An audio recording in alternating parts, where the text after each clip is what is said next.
So I'm going to tell you a bit of a story today that's not entirely my story to tell. So I think some of you may know Colonel Biram Diop in the Senegalese Air Force. He's now the Deputy Chief of Staff of the Air Force, but for the last several years he's been seconded to Partners for Democratic Change, and he led with me a lot of the programs that we've been doing in West Africa. So it's ironic, but tomorrow he's making a presentation on this very same topic in Namibia. So we shared slides with each other. So what I'm going to tell you about is an experience that the Senegalese Armed Forces went through. Are there Senegalese in the room? Because if I get anything wrong, raise your hand. Okay, there's one, two. If I get anything wrong, please, tell me that I've got a fact wrong here. So what I'm going to tell you about is the gender mainstreaming experience of the Ministry of Armed Forces in Senegal from about 2010 till 2012. This fit into a much larger group of programs that Partners for Democratic Change and our colleagues in Senegal undertook in the Mana River region, in Mali, in Nigeria, and in Senegal over the last couple of years, where we've really been working on issues of citizen engagement in security sector reform, so really getting NGOs and CSOs and citizens' voices into the reform processes that were happening within the region. And dialogues and opportunities for collaboration around specific reform topics like gender mainstreaming. So I've got a few slides, which I think, oh, there we go. Do it from here. Do it from, sorry? You're going to do it? Okay. Yeah, so if you could go to my first slide, that would be great. Sorry. Oh, I can do it. Okay, gotcha. And then he'll forward the other one. Okay. All right. So what I'm going to do is just kind of take you through the experience that Senegal went through. So in 2007, President Wade gave a speech, and in that speech he said, "The duty of national defense is the responsibility of all genders, and women have their place in all sectors of the nation." So this was 2007, and President Wade was largely seen as, really championing the cause of women's issues and of gender more broadly within society in Senegal. And he made this statement in 2007, which the Minister of Armed Forces took as basically a command. You are now going to mainstream women into the military and into the armed forces in Senegal. So the working definition that they used for gender mainstreaming, because you've seen, I'm sure you've heard this term, gender equity, gender mainstreaming kind of thrown around, but the working definition that they took when they undertook this initiative was that gender mainstreaming takes into account gender inequalities that affect the status and position of both men and women, and works to achieve equity and equality between men and women in terms of capabilities and decision-making in all areas of economic and social life. So this isn't specifically about women's role in society or specifically about men's role in society. This is about the relationship of both genders within the society and their role. What they focused on was this idea of the inclusion of gender in the actions of the armed forces should be considered as an added value to the objectives of defense and security in terms of strategic and operational effectiveness and efficiency. So this was the working definition that they used as they undertook this initiative.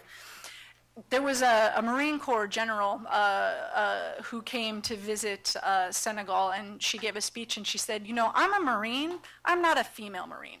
So please stop with the descriptions of me as a female Marine, I'm a Marine. And that was the basis through which the Ministry of Armed Forces undertook all of its activities, was that they were about improving their ability to achieve their mission, drawing on the best that Senegal had to offer, both men and women, and that this was going to be the foundation of this entire initiative. So let me give you a little bit of the context. In 1984, women were first allowed into the armed forces, but only into the medical corps in Senegal. So they, over time, became the largest number of doctors in the medical corps were women.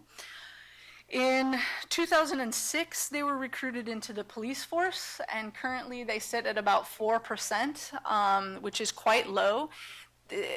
The There are a lot of debates about why this percentage is quite low. Some say it's, well, women aren't attracted into the police force in general, but that percentage is quite low. In 2008, when they were allowed into the military, they now currently sit at about 13% of the armed forces.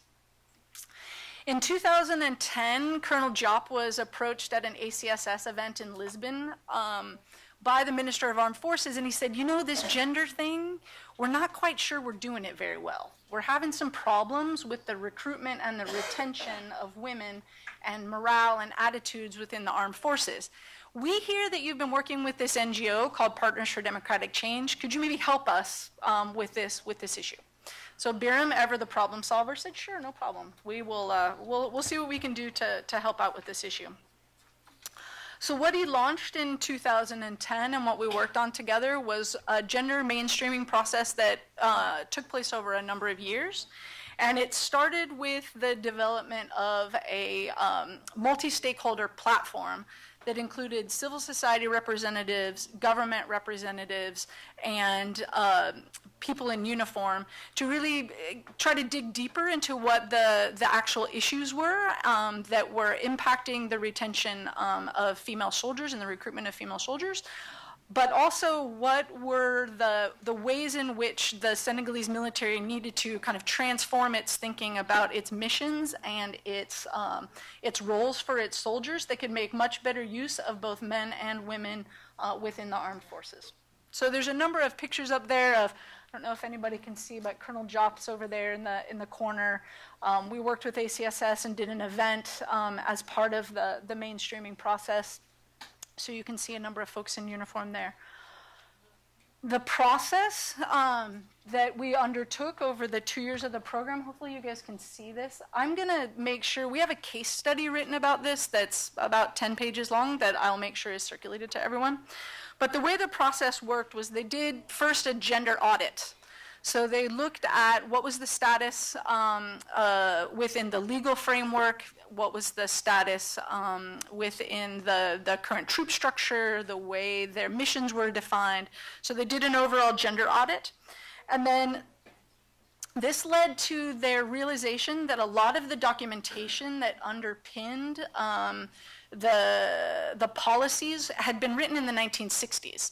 So you can imagine, I think my mom would say that the situation of women in the 1960s probably not as good as it is today, and our understanding of the role of women in society probably not as progressive as it is today. So one of the very first things was they actually found some of the original lawyers who wrote those foundational documents for the armed forces in the 1960s, came out and did a new review with an eye to looking at where might the logistical and policy and legal elements be hindering the full integration of women into the armed forces. They spent a lot of time developing a platform and a partnership with civil society organizations and other government institutions who had expertise in gender. One of the things that the minister said was, we're not all going to become gender experts within the Ministry of Armed Forces. It's just not our job, and we're not going to become experts like that. However, we know that civil society groups and other government agencies like the Ministry of Gender, like the Ministry of, for Women and Family, they do have that expertise. And so by working through this multi-stakeholder platform, they could all sit around together and say, okay, what's the best practice out there? What are other countries doing? What's the sort of leading thinking about gender mainstreaming? And how could we learn from that for this process? They also then went through a series of focus group work with women in uniform and men in uniform to try to elicit from them what their experiences were in the armed forces. Why were they staying? What was their career trajectory? How long did they think they would stay? What sort of issues were rising to the fore in their considerations about whether or not they would stay in the armed forces? That then led to a report which had over 57 pages worth of recommendations of issues that were hindering this gender mainstreaming process. And they did a validation event, which was the picture in the previous slide, where they had working groups that actually looked at all of those recommendations to see, okay, you know, what's going to have budget implications, what's not, what are easy fixes, what are things that are going to take a lot more work on to change. So some of the challenges that they unearthed through this whole process fell into 5 categories. The first challenges were around attitudes. Quite often a female officer would give an order, and unless the male superior officer backed up her order, her subordinates would not follow her. So how do you deal with that? I mean, that's an attitude issue. So until that senior officer were to say something and say, all right, you know, 1, you can't keep coming to me to back you up with your troops, and 2, troops, you don't follow her, there are going to be consequences. How is that attitude? How are you going to change that? So attitudes was one big issue. The second category was around the legal policies and the frameworks, and this is for around things like maternity leave, marriage age, at what age could troops get married. In Senegal, I believe it's 25 for men. And the women were saying, well, culturally we're expected to marry sooner, so could there be a different regulation for women? Women could, say, marry at 21. So there was a lot of debate going on about sort of the legal and policy side of things. The third category of issues that they found were around logistics. So since the moment women were brought into the military, new barracks hadn't been built. So there weren't barracks that were retrofitted to be able to serve the needs of female soldiers. So bathrooms, space for families to be together. There hadn't been an investment in that. Another issue that came up for 2 big issues that came up for women were there were no gynecologists in the medical corps. So as a woman thinking about her future and having children, you'd like to be able to see a gynecologist, and there were none in the medical corps. Another issue was around the payment of your pension if you were to die, because Senegal being a polygamous society, the women were saying, we don't want our pensions necessarily to go to the second wife and her children. So could we designate beneficiaries and say, you know, I only want you guys are laughing. But it was a serious issue. The women couldn't designate beneficiaries. In the U.S. military, my husband, I'm the second wife. Well, I mean, I'm not the second wife, but I am a second wife now to him. He can designate the beneficiary directly and say that he wants his benefits to go to me and not to his first wife. So that was another issue that came out in that sort of logistical and legal issues. There were issues about recruitment. There were a lot of comments coming from recruiters saying, you know, women can't see people die.